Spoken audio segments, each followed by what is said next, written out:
Assalamualaikum warahmatullahi wabarakatuh. Salam sejahtera bagi kita semua.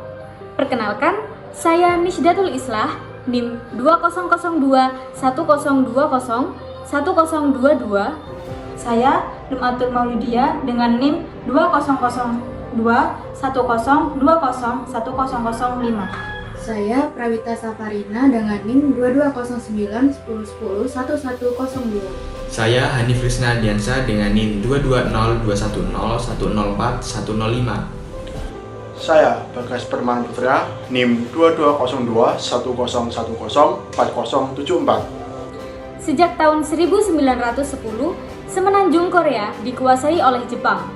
Namun di tahun 1945, saat Jepang menyerah pada Perang Dunia II, Semenanjung Korea pun jatuh ke tangan sekutu.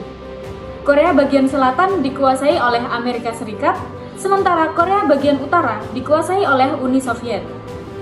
Dan pada tahun 1948, Uni Soviet memilih seorang gerilyawan muda yakni Kim Il-sung untuk mendeklarasikan berdirinya Democratic People's Republic of Korea dengan ideologi sosialismenya.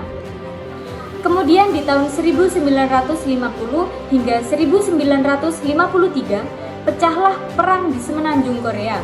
Ini disebabkan adanya perang ideologi antara Amerika Serikat dan Uni Soviet. Setelah 3 tahun berperang, perang pun berakhir dengan gencatan senjata. Tidak ada pihak yang menang maupun kalah. Hal ini membuat Semenanjung Korea tetap terpisah menjadi 2 bagian. Selanjutnya, perang dingin antara Amerika dan Uni Soviet semakin intens. Namun, setelah kematian Joseph Stalin, Uni Soviet dipimpin oleh Nikita Khrushchev. Nikita membuat kebijakan baru untuk meredam ketegangan akibat perang dingin. Kebijakan tersebut yaitu destalinisasi.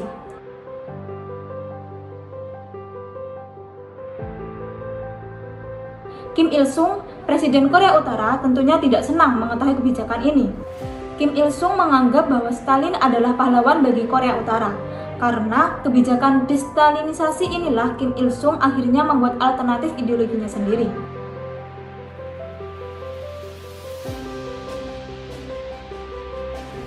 Dan pada tahun 1955, konsep Juche diorasikan untuk pertama kalinya oleh Kim Il-sung.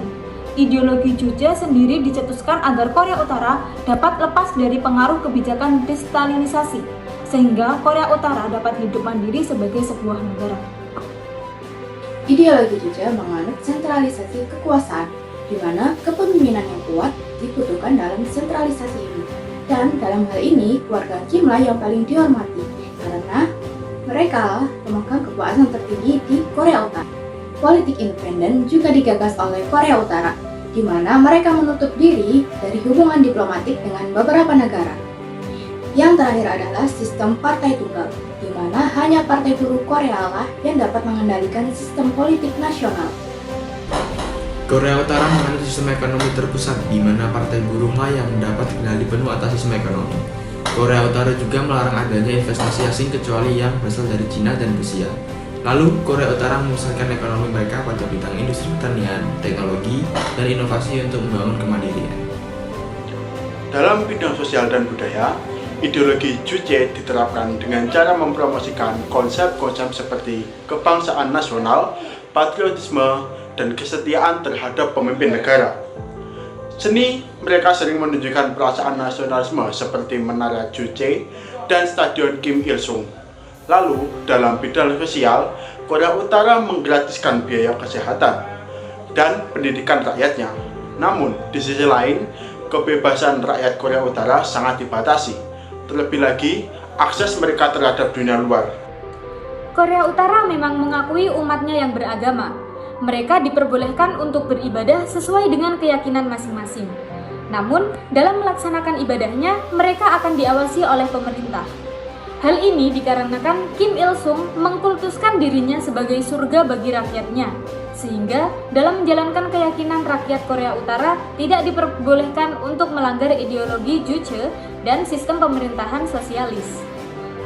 Pembahasan selanjutnya mengenai kelebihan dan kekurangan ideologi Juche. Ideologi Juche tidak terdapat di negara lain, namun ideologi ini kaitannya sangat erat dengan sosialisme. Juche juga menganut prinsip kemandirian, di mana bidang ekonomi, politik, sosial budaya, dan militer dikembangkan tanpa adanya intervensi dari luar. Ini membuat rakyat Korea Utara lebih mengenal negaranya dan nasionalisme yang kuat akan tumbuh dalam jiwa mereka.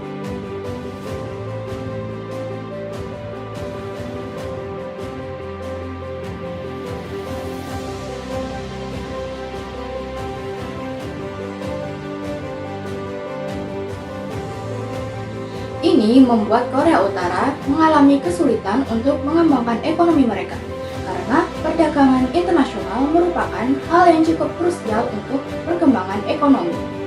Tentunya, dengan ekonomi tertutup ini memaksa Korea Utara untuk melakukan hal-hal kriminal, seperti pencurian uang di Bank Bangladesh, kemudian penyelundupan narkoba di Australia, lalu ada pemalsuan uang dolar Amerika untuk diperjualbelikan di pasar gelap.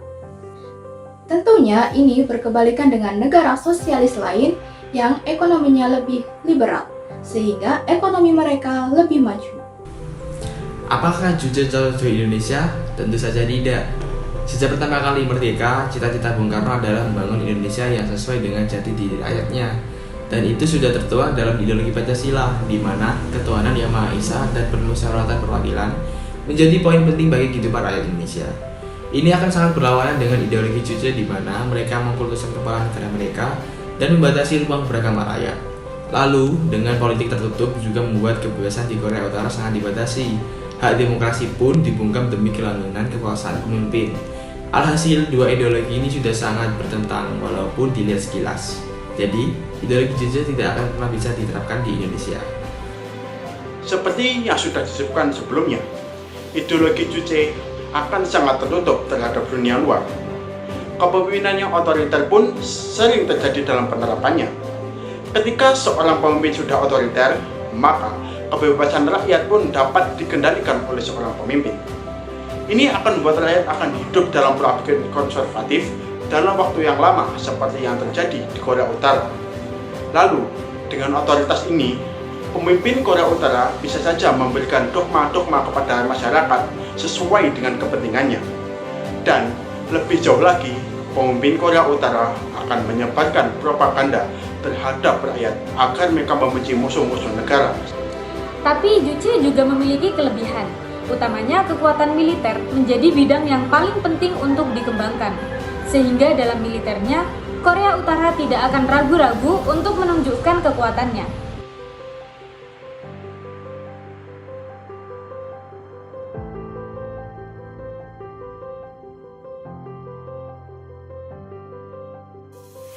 Sedangkan dengan ideologi Pancasila, rakyat Indonesia akan dijamin akan kebebasan individunya.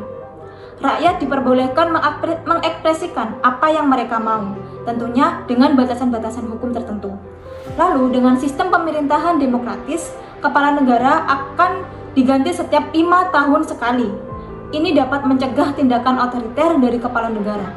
Kemudian, rakyat juga dibebaskan untuk menganut agama apa saja asalkan mereka berprinsip akan ketuhanan Yang Maha Esa.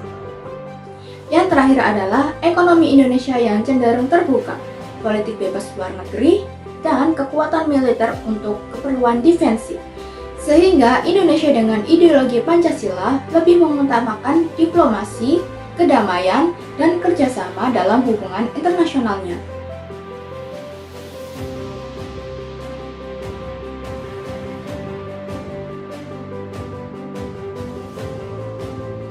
Terlebih lagi, Indonesia telah mendapat jaminan keamanan karena hubungan diplomasinya dengan negara lain. Hal ini membuat militer kita semakin tidak mandiri dan bergantung pada produk militer luar negeri. Kesimpulannya adalah, Juche sendiri merupakan ideologi yang bagus pada awalnya. Ideologi ini diperkenalkan untuk memajukan rakyat Korea Utara sendiri. Namun dalam penerapannya masih terdapat berbagai tantangan sehingga menghambat kemajuan negara Korea Utara. Dan ideologi Pancasila sendiri meskipun tidak sempurna, namun nyatanya juga memiliki kekurangan. Sehingga entah ideologi apapun itu tidak akan mencapai kesempurnaan. Namun dengan ketidaksempurnaan itulah yang harus membuat kita tetap bersatu.